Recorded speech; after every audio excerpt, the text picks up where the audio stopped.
En los siglos sucesivos a la caída del Imperio Romano de Occidente, el mundo pierde el antiguo orden propio y queda sumido en la incertidumbre.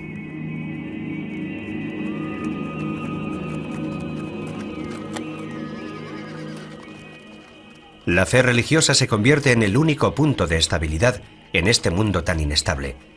Y a los seres humanos de la Edad Media solo les queda confiar en ella, en su búsqueda de consuelo y esperanza.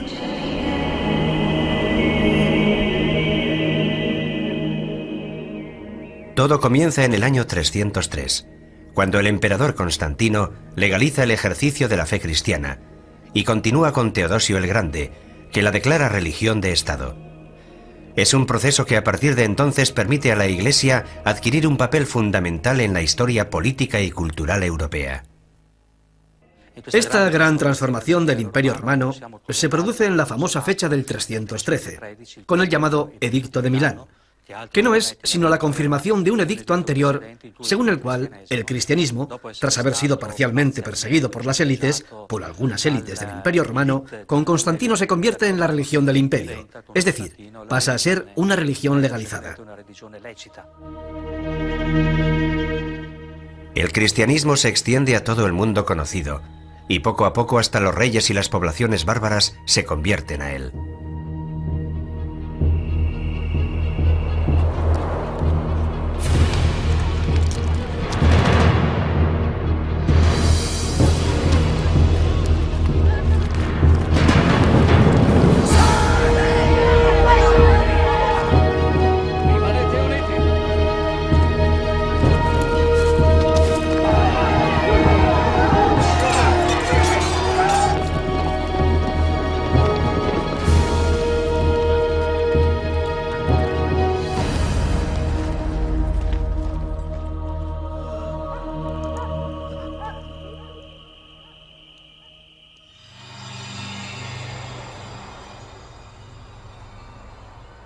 Se mueve en una realidad en la que conviven lo visible y lo invisible, y lo sobrenatural irrumpe con mucha frecuencia en la vida cotidiana.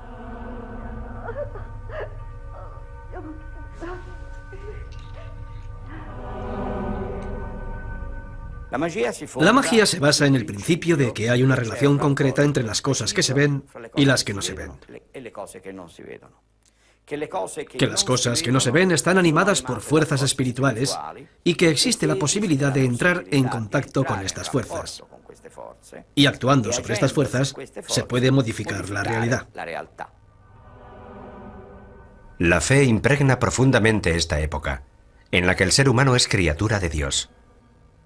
La vida cotidiana, las relaciones con los demás, el conocimiento del mundo, el sentido del tiempo, el significado de la muerte, todo se mide según parámetros divinos.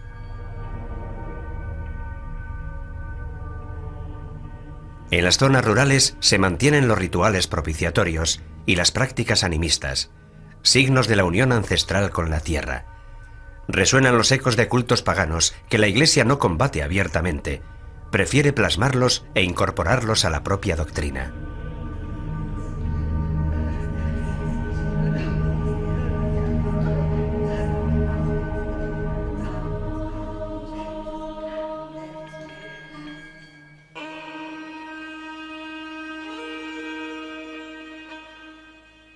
En el siglo XII nacen las universidades, que se convierten en nuevos puntos de referencia culturales. Son frecuentadas por religiosos, pero no solo se dedican al estudio de la teología. El derecho, la medicina y las ciencias adquieren un creciente espacio y aportan nuevas reflexiones sobre el ser humano. Un ser humano errabundo, el medieval, que viaja por la tierra consciente de lo efímero de su existencia, comparada con la vida eterna que le espera en el más allá.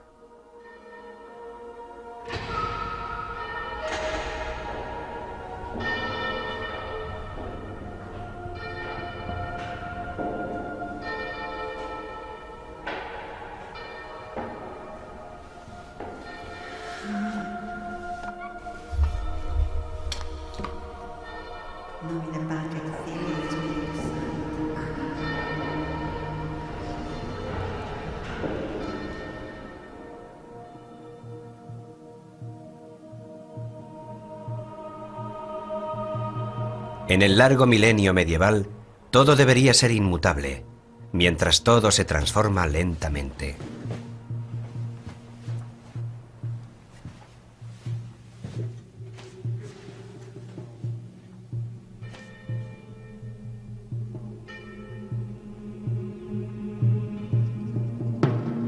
En un mundo turbulento que no ofrece puntos de referencia seguros, la respuesta a las crecientes exigencias espirituales del ser humano se encuentran en las formas de vida ascética y monástica, que ya estaban presentes y extendidas en Oriente a finales del tercer siglo. Se renuncia al mundo para emprender un camino de perfección, eligiendo una vida eremítica e ingresando en una comunidad religiosa. En el instante en el que el cristianismo pasa a ser religión oficial, corre también el riesgo de convertirse en la religión de las élites. El monacato surge como exigencia de un cristianismo radical, es decir, de un cristianismo que no ha olvidado la espera del retorno del Señor, un cristianismo que no quiere dejarse manipular. Es un cristianismo que encuentra su lugar geográfico en zonas desérticas, pero sobre todo encuentra su zona espiritual en la radicalidad. Un cristianismo que corre el riesgo, como de hecho lo ha corrido, de convertirse en la religión oficial del imperio, más allá de sus aspectos positivos.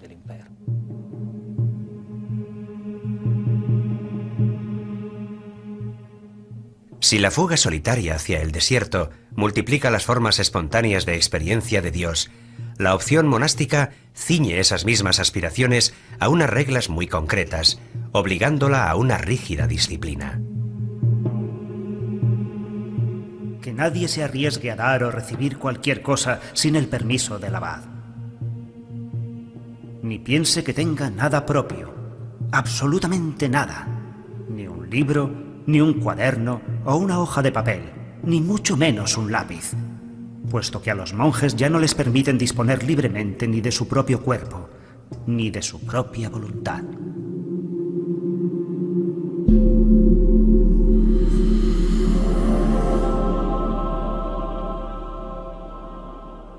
El monasterio se sitúa dentro de la realidad medieval como un mundo aparte, autónomo y autosuficiente, que puede permitirse ignorar la realidad que se desarrolla al otro lado de los muros. Y aquellos que venían para abrazar este estado de vida entregaban todas sus posesiones a los pobres y se conformaban con una túnica remendada. Aquellos que así lo preferían, con cíngulo y calzones, y no queríamos tener nada más.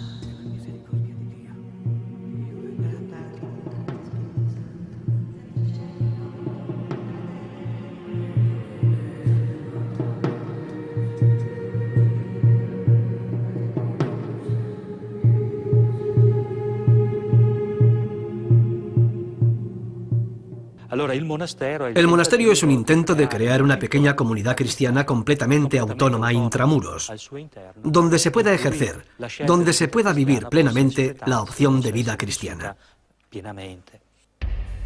La regla más difundida es la formalizada por San Benito de Nursia en la primera mitad del siglo VI. Ora et labora. Junto a la oración también tiene cabida el trabajo, ya sea el trabajo manual que se desarrolla en la huerta del monasterio o el intelectual que se desarrolla en la biblioteca y en el scriptorium. La vida cotidiana y las tareas del monje quedan establecidas hasta el mínimo detalle en la Santa Regla: las oraciones, las lecturas, las comidas y el trabajo. Cuando hablamos de monaquismo, en Occidente el nombre que nos viene a la mente es el de Benito de Nursia. Benito de Nursia vive entre el 480 y el 546. Él también proviene de una familia noble, una familia importante en el ámbito romano de la época, de Nursia, para ser más exactos. Se ha formado en Roma, por lo que ha seguido el cursus, o formación que recibe todo hombre que tiene previsto meterse en política.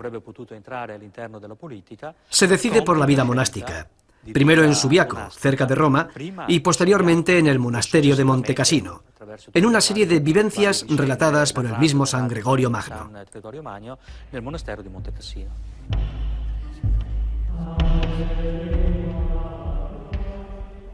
Pero si hubiera alguien tan negligente y holgazán que no quisiera o pudiera leer o estudiar, que le den cualquier tarea que hacer, para que no permanezca ocioso.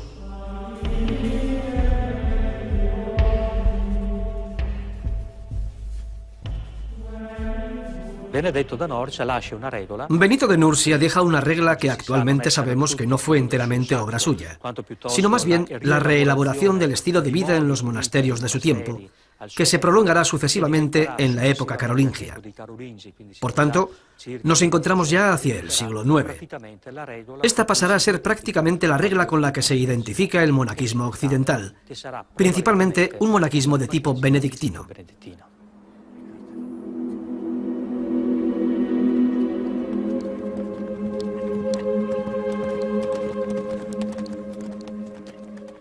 ¿Cuál era la importancia de la regla de San Benito? ¿Y por qué la regla de San Benito sustituye en el siglo IX a las demás reglas monásticas que imperaban en otros monasterios? Porque la regla de San Benito tiene un equilibrio propio, distribuido en sus 70 capítulos, en los que todo está organizado a través de ese equilibrio que proviene de la tradición y experiencia de las romanitas, de la cultura romana.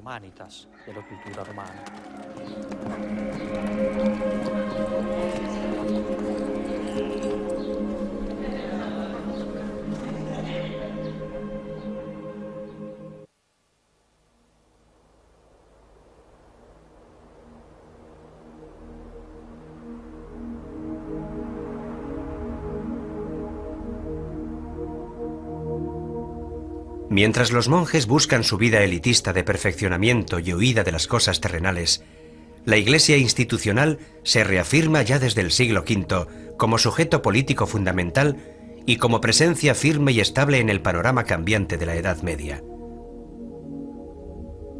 El ordenamiento de la Iglesia, calcado de las estructuras administrativas romanas, también se mantiene tras la caída del Imperio Romano. La figura de referencia para las comunidades de fieles es el obispo.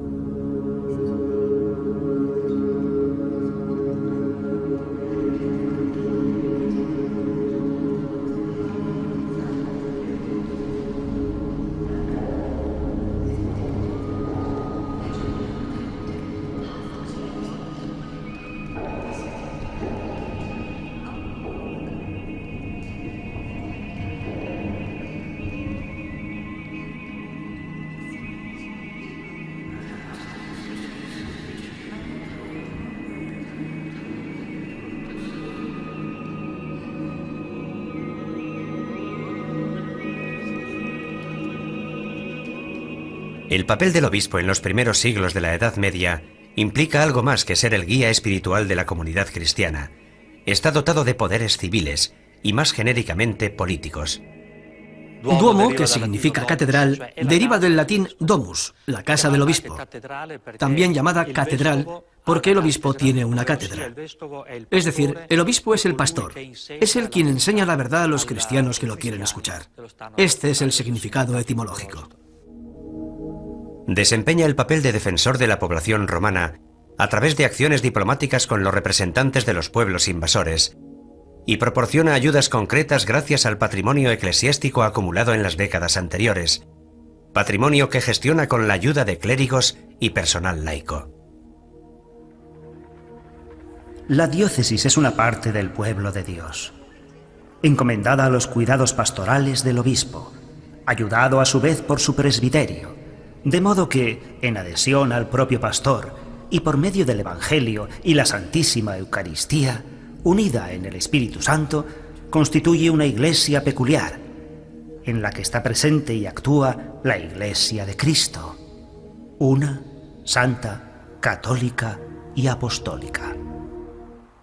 En una ciudad medieval resurgida, la catedral se convierte en epicentro de la vida religiosa, pero también en epicentro de un poder frecuentemente político.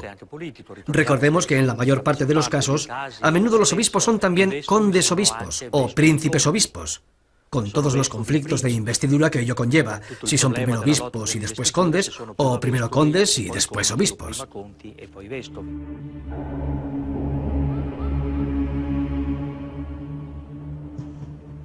Desde finales del siglo VI, la administración civil y la religiosa establecen una intrincada relación mutua. La Iglesia, con sus representantes en el territorio, se convierte en opositor político y psicológico de otras formas de organización social y se erige a sí misma como heredera del desaparecido Imperio Romano. Los obispos, que en muchos casos desempeñan funciones civiles, se distancian progresivamente del papel de hombres de la Iglesia y se unen al rey, al emperador o a los señores locales.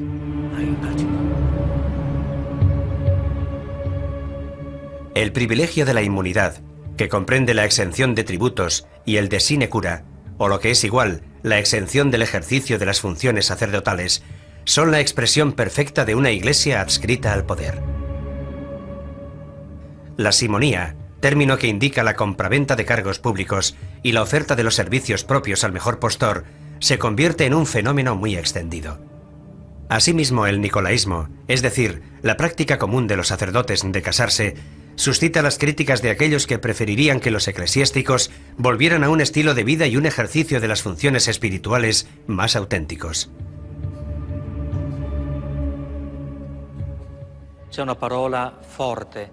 Este movimiento se caracteriza por la búsqueda del regreso a las formas de la Iglesia primitiva. Esto quiere decir que la consigna que impregna estos movimientos provocará su desencuentro con la Iglesia oficial, por lo que acabarán siendo declarados heréticos o no reconocidos. Es el regreso a las formas de la Iglesia primitiva. ¿Y cuál es la característica principal de la forma de la Iglesia primitiva? La de ser pobre. Gregorio VII es el Papa de la Reforma. Su Dictatus Papae del año 1075 pretende el retorno de la Iglesia a sus funciones de ejemplo y guía cristiana y reafirma la superioridad del sumo pontífice por encima de las demás autoridades terrenales. Tras las reformas gregorianas, el desencuentro es inevitable. La lucha entre el emperador Enrique IV y el Papa Gregorio VII por las investiduras de los obispos oculta otros problemas de índole más general, como quién es el verdadero heredero de Roma, qué figura puede aspirar a desempeñar un papel completamente universal y dónde están los límites entre el poder de la Iglesia y el poder del Estado. Es una pugna entre el poder espiritual y el poder temporal.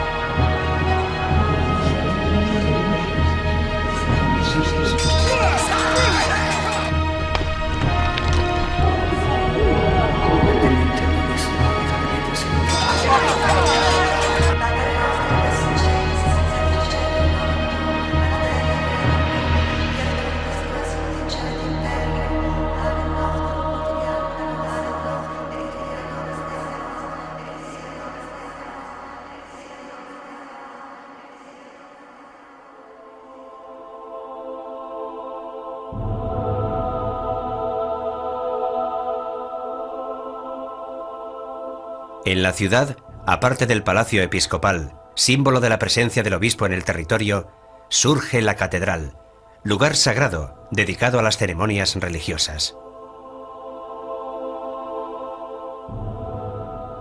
Desde la lejanía, con sus transeptos y sus torres, se asemeja a una poderosa nave que zarpa hacia un largo viaje. Toda la ciudad puede embarcar sin temor en sus robustos laterales. La catedral, como el campo o el bosque, tiene su ambiente, su aroma, su luz, sus claroscuros, sus sombras. Su rosetón parece el propio sol. Saboreamos su profunda paz. La catedral es la revelación total. El hombre, encerrado en una clase social, en un oficio, desperdigado, agotado por el trabajo cotidiano y por la vida, encuentra allí su sentido de la unidad natural. Encuentra allí el equilibrio y la armonía. La muchedumbre reunida en las grandes celebraciones se siente a sí misma como una unidad viviente. Los fieles son la humanidad. La catedral es el mundo. Y el Espíritu de Dios llena durante un tiempo al hombre y a la creación. Las iglesias siguen siendo lugares de reunión religiosa. Las iglesias se convierten en zonas de sepultura, sobre todo de las familias nobles. Son lugares donde la vida y la muerte, tiempo y eternidad, siguen entrecruzándose y entretejiendo una estabilidad mucho menos neurótica que la que vivimos nosotros en nuestros días. Ellos viven este entramado, este bosquejo del transcurso del tiempo, su significado y sus relaciones. Y todo esto sucede en un lugar con una profunda caracterización religiosa. Nosotros hemos perdido esta percepción. Tal vez uno de nuestros problemas hoy en día sea, cuando vienen los visitantes por interés o curiosidad turística, cómo lograr darles los códigos interpretativos sobre estas arquitecturas o sobre estas series de pinturas o esculturas que contemplan. Ya no son capaces de interpretarlos en el significado original del código, el que tenía inicialmente, porque han cambiado los modelos interpretativos.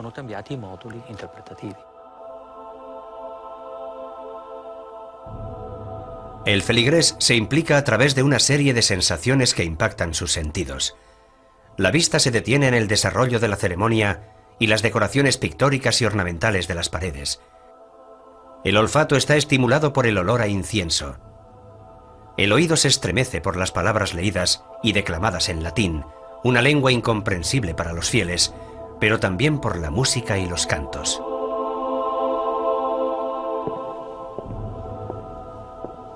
Todas estas sensaciones se superponen y se entremezclan, ofreciendo al participante la posibilidad de entrar en contacto con la otra realidad de lo divino, y provocando en él un sentimiento de temor frente al misterio y la fascinación por un poderío que a duras penas logra intuir.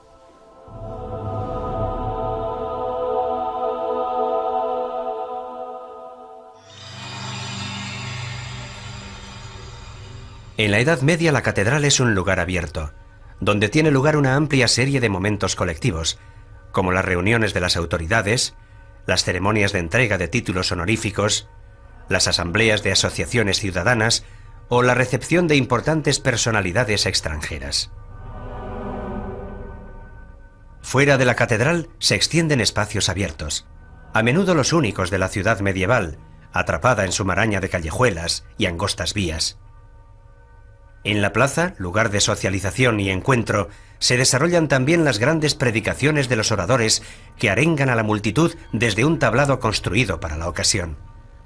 Bajo el pórtico de la iglesia no es infrecuente que se coloquen puestos de notarios, cambistas y mercaderes, con la esperanza de que se vean obligados a ser honrados, dada la cercanía del lugar sagrado.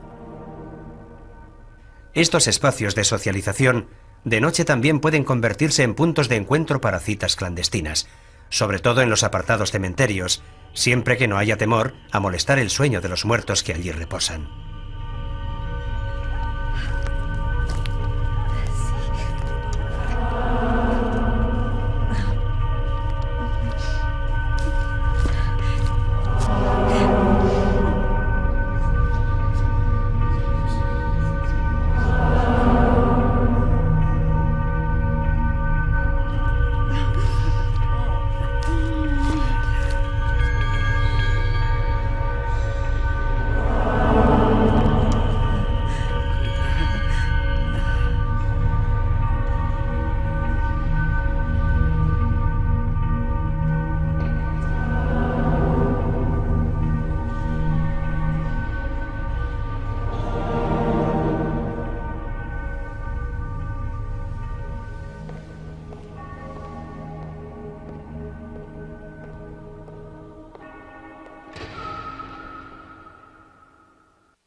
En los siglos XI y XII, en plena experiencia municipal, la religión ya es un fenómeno de masas, ha calado en todas las tareas cotidianas y marca el ritmo de las actividades humanas. La Iglesia es la que determina los días festivos. En festividades como el Carnaval, en la que todo está permitido, se suspende el orden social normal y se da rienda suelta a los impulsos primordiales. Incluso los religiosos relajan sus costumbres y son inducidos a contravenir sus preceptos y saborear los placeres del pecado.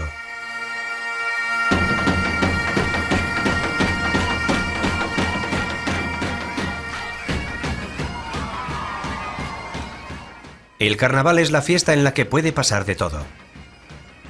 Y todos están autorizados a transgredir sin atenerse a las consecuencias.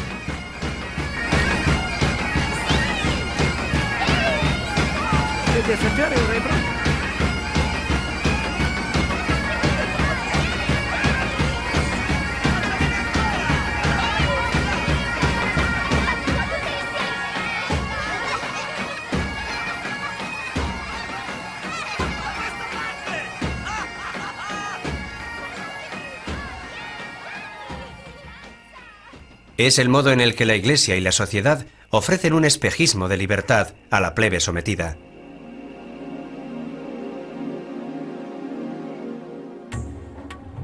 Hay multitud de ocasiones en las que los ciudadanos se reúnen para celebrar la pertenencia a una colectividad cuyo valor se reconoce, de la que cada cual forma parte y en la que se sienten orgullosos de vivir.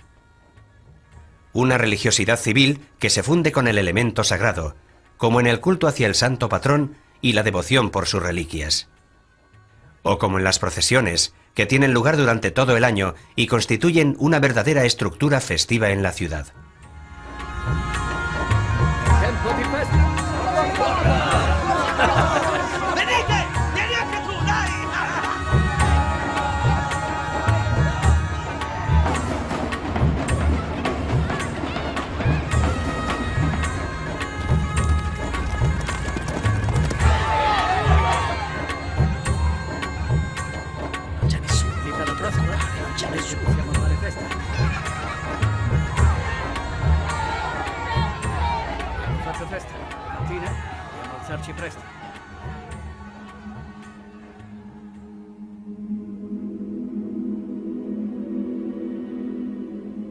La transmisión de la cultura también se realiza a través de la óptica religiosa. Habrá que esperar a los últimos siglos de la Edad Media para la reafirmación de las escuelas laicas. En el siglo XII nacen las universidades, que se convierten en nuevos puntos de referencia culturales.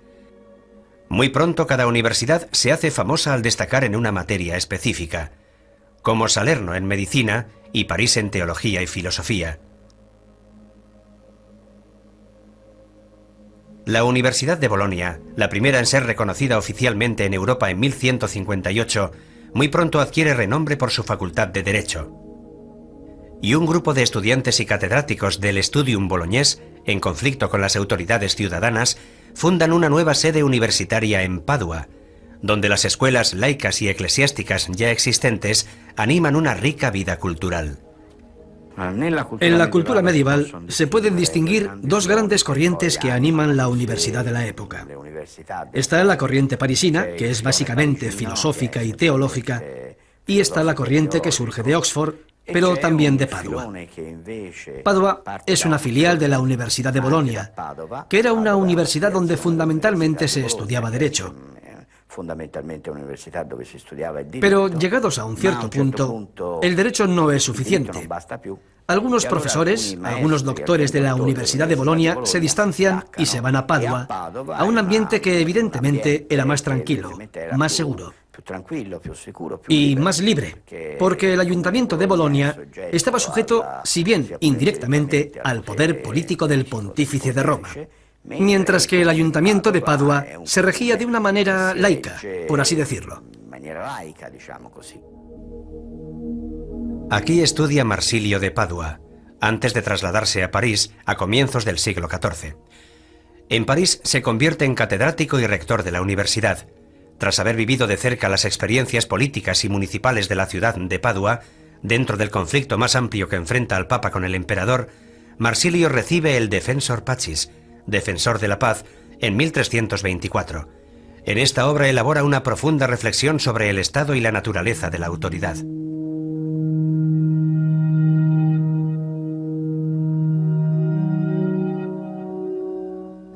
Digamos, por tanto, que el legislador o la causa primigenia y eficiente de la ley es el pueblo. Mediante su elección o voluntad, expresa con palabras en la Asamblea General de los Ciudadanos que ordena que se haga o no se haga una determinada cosa respecto a los actos civiles humanos, bajo la amenaza de un castigo o pena temporal. Bajo la máscara de honradez y decoro, el papado es tan peligroso para el género humano que allá donde no se le ponga freno, causará perjuicios muy graves a la civilización y a la patria.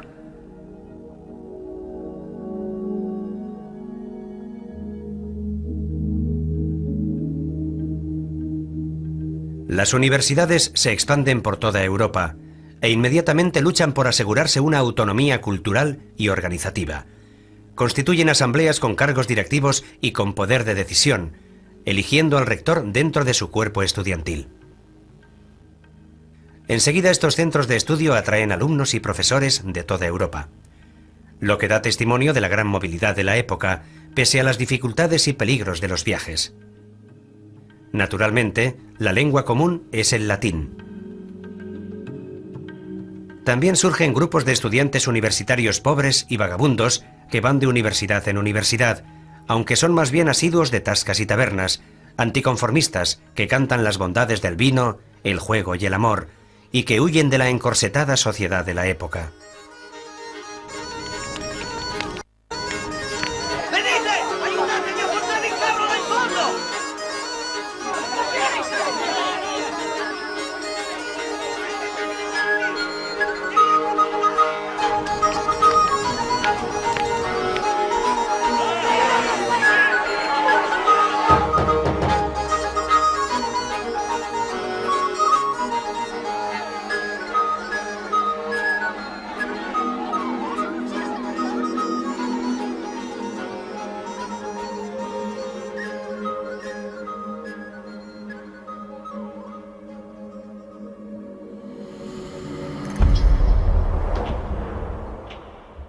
En Padua adquieren un gran valor las disciplinas científicas. En 1307, Pietro d'Abano regresa a esta universidad para enseñar filosofía, astronomía y medicina. Pero antes, su curiosidad intelectual le había llevado a Constantinopla, donde aprendió griego y entró en contacto con las culturas árabe y bizantina, y posteriormente a París, donde siguió desarrollando sus conocimientos.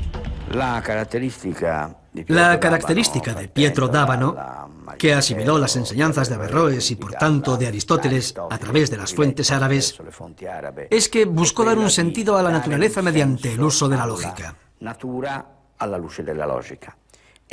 Naturalmente, esto implica, en primera instancia, la filosofía en relación con la astrología, porque son las estrellas, los cuerpos celestes, los que gobiernan y determinan las cosas materiales de este mundo.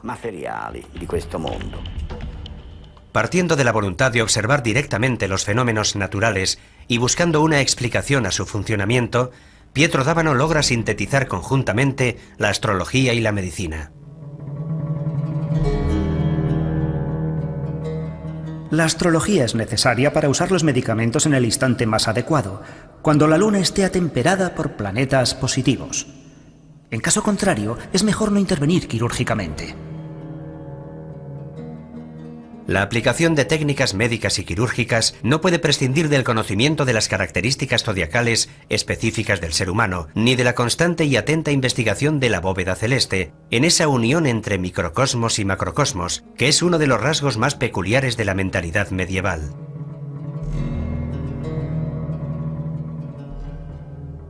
Si uno toma un purgante cuando la luna está en conjunción con Júpiter, su eficacia disminuirá. De igual modo, intervenir con instrumental quirúrgico en la zona enferma mientras la luna se encuentra en el signo del órgano enfermo es una cosa horrible. Pietro d'Abano non è affatto il solo. Pietro d'Abano no está solo. Toda la Europa de la época está entusiasmada ante los conocimientos importados a través del mundo árabe y judío, que aciertan de lleno en un problema extremadamente práctico y concreto en la realidad.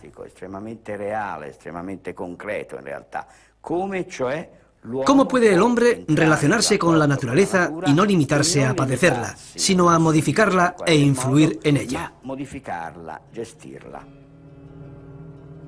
Pietro d'Abano adquiere mala fama con sus teorías. De hecho, la Inquisición lo acusa de herejía y nigromancia. Sin embargo, recibió la solidaridad de las autoridades municipales, que lo defendieron durante su procesamiento. Cuenta la leyenda que tras su muerte, su cuerpo fue exhumado y quemado en la hoguera, para conjurar el regreso a la tierra de semejante hereje.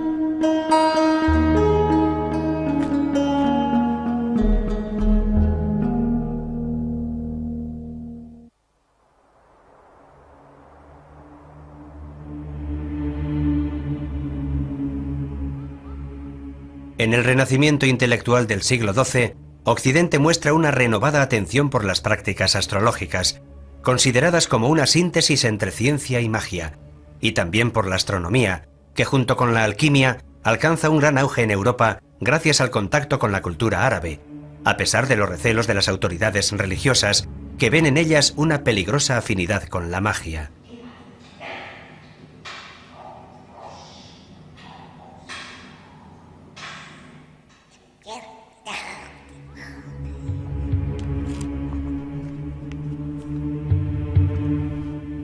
Intelectuales como el franciscano Ruggiero Bacone o el dominico Alberto Magno aparecen como eruditos sabedores de que la magia puede ser un instrumento de conocimiento de los misterios del cosmos. Se produce una revalorización de la magia como técnica al servicio de los objetivos prácticos del ser humano.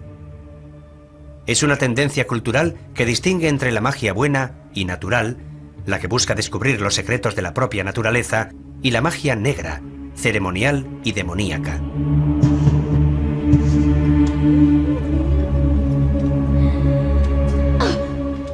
Existen ciertas mujeres depravadas que se dirigen a Satanás y se dejan atrapar por engaños y seducciones diabólicas.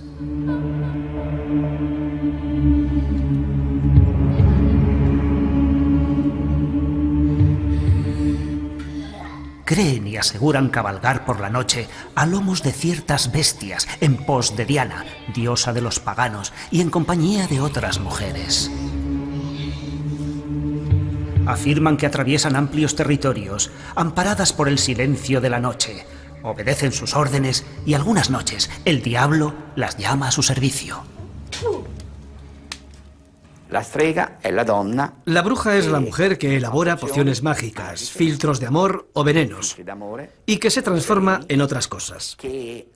Se puede convertir en ave nocturna, puede matar a niños, incluso provoca abortos. Esta es la imagen general de las brujas.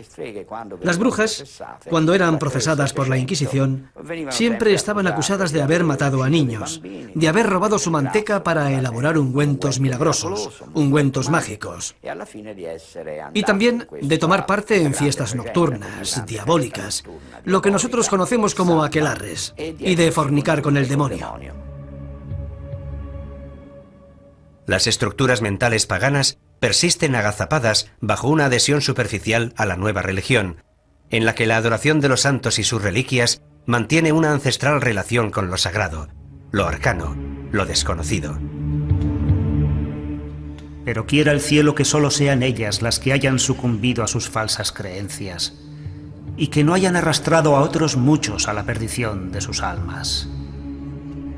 Tanto es así que muchos se han dejado convencer por estos engaños, y creen que todo aquello es verdad.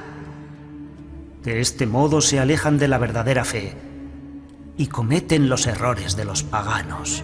y creen que aparte de nuestro único Dios, existen otros dioses o divinidades.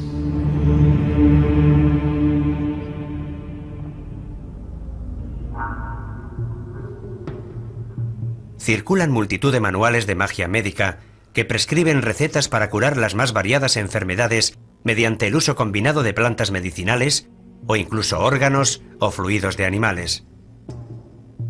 Es evidente que el descubrimiento de su efecto curativo es más bien fruto de una larga experiencia transmitida de generación en generación. Cada cosa, cada ente, cada fuerza es casi una voz no comprendida, una palabra suspendida en el aire, donde cada palabra tiene innumerables ecos y resonancias, donde las estrellas se dirigen a nosotros y se dirigen entre ellas, y se miran y nos miran, y se escuchan y nos escuchan, donde todo el universo es una conversación inmensa, múltiple, diversa, ahora silenciosa, ahora ruidosa, ahora en claves secretas, ahora en un lenguaje abierto. Y en medio está el hombre, admirable ser cambiante, que puede pronunciar cualquier palabra, plasmar cualquier cosa, dibujar cualquier carácter, responder a cualquier invocación, invocar a cualquier dios. Los antiguos griegos y romanos creían efectivamente que mediante la posibilidad de entrar en contacto con los espíritus que dan vida al mundo y son invisibles, se entraba en contacto con un lenguaje singular, compuesto de palabras, signos, cantos, colores, sonidos, olores. O sea, el ritual mágico. A través de esto, los antiguos creían que realmente se podía modificar la realidad. Los judíos, los cristianos y los musulmanes no pueden creer en esto porque la realidad es voluntad de Dios. La realidad se ve en lo creado. Dios es el único dueño de la creación. Los hombres, aunque tengan la capacidad del conocimiento, no pueden doblegar la voluntad de Dios. Solo Dios gobierna los espíritus. Pero incluso el judaísmo y el islam tienen sus herejes. Y en el transcurso del siglo XII empiezan a circular rituales de origen judío o de origen musulmán que enseñan a dejarse guiar por los espíritus y a obtener lo que se desea dejándose llevar por los espíritus. Una práctica específica es la nigromancia, que consiste en la invocación a los demonios, un terreno extremadamente peligroso, en contacto con los poderes sobrenaturales.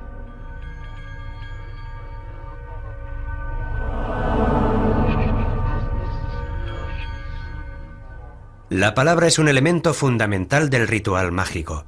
También las oraciones, las bendiciones, los conjuros o los sortilegios, donde también entran en danza personajes de las Sagradas Escrituras. En cambio, los exorcismos ocupan un lugar aparte. Por una parte están codificados por la Iglesia y por otra están ligados a las tradiciones folclóricas. Se realizan para liberar a una persona de la posesión demoníaca. En el nombre y poder de nuestro Señor Jesucristo, sé erradicado de la Iglesia de Dios y de las almas redimidas por la preciada sangre del Cordero de Dios. A partir de ahora, no te atrevas, pérfida serpiente, a engañar al género humano, perseguir la Iglesia de Dios, ni agitar o cribar como el grano a los elegidos de Dios. Te lo ordena el Altísimo al que tú, en tu inmensa soberbia, presumes de ser semejante.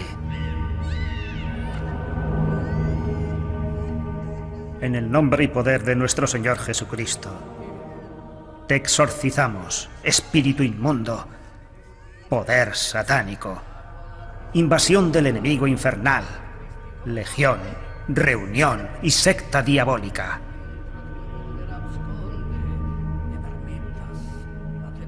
Que Dios se muestre y sus enemigos se alejarán, y que huyan de él aquellos que lo odian.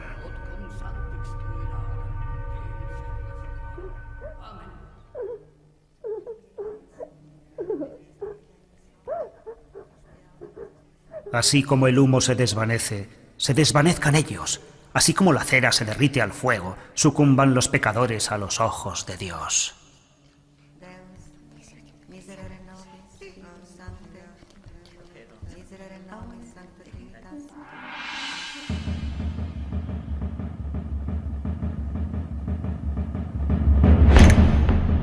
A partir del siglo XIV, las autoridades eclesiásticas extienden sus recelos a todo lo que tenga que ver con la esfera de lo mágico. Se plantean nuevos problemas teológicos, como el del libre albedrío, allí donde el refinamiento de la astrología parece proponer una especie de determinismo cósmico al que el ser humano está sometido. Avanza la idea de que la magia tiene efectos reales y que todas sus diferentes prácticas están relacionadas con el diablo.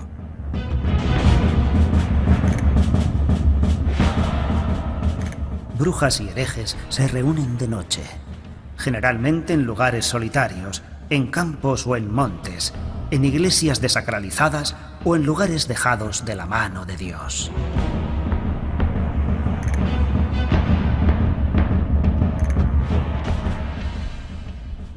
A partir de mediados del siglo XIII, la Inquisición o el juicio del hombre sustituye al juicio de Dios. Tras haber renunciado a la fe cristiana, profanado los sacramentos y rendido pleitesía al diablo, todo lugar frecuentado y bien iluminado se torna inhóspito para ellos. La Iglesia se defiende, y la Iglesia de aquella época está estrechamente ligada a la sociedad de aquella época. Hay una relación por la que la Iglesia también posee poderes civiles y sociales, y la sociedad de la época está muy unida a ella. Lo que para la Iglesia es una herejía, también puede ser un delito para la sociedad civil. Llegado el momento, la Iglesia se defiende instituyendo una serie de tribunales que de hecho serán los tribunales de la Inquisición. Al principio estos tribunales, que solo deben decidir la heterodoxia o la ortodoxia de los acusados y nada más, están dirigidos por los obispos. Pero entregar a los obispos este poder evidentemente implica aceptar que las diócesis se hagan con una importante autonomía. Este no es el proyecto de la Santa Sede, no es el proyecto de la sede romana. Es entonces, a partir de principios del siglo XIII, con el gran Inocencio III, cuando la Inquisición pasa de ser episcopal a ser pontificia. En 1278, más de 200 cuerpos arden en la arena de Verona. La noche se ilumina de repente con el fuego purificador.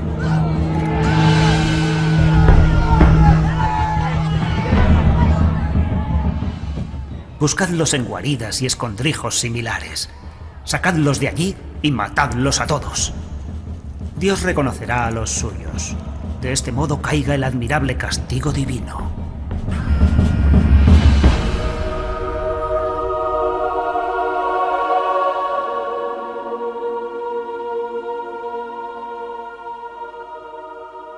En un camino medieval, entre caravanas de mercaderes, grupos de soldados a caballo y campesinos, es posible divisar una figura solitaria que se desplaza a pie, vestida con sencillos ropajes, con escasas pertenencias.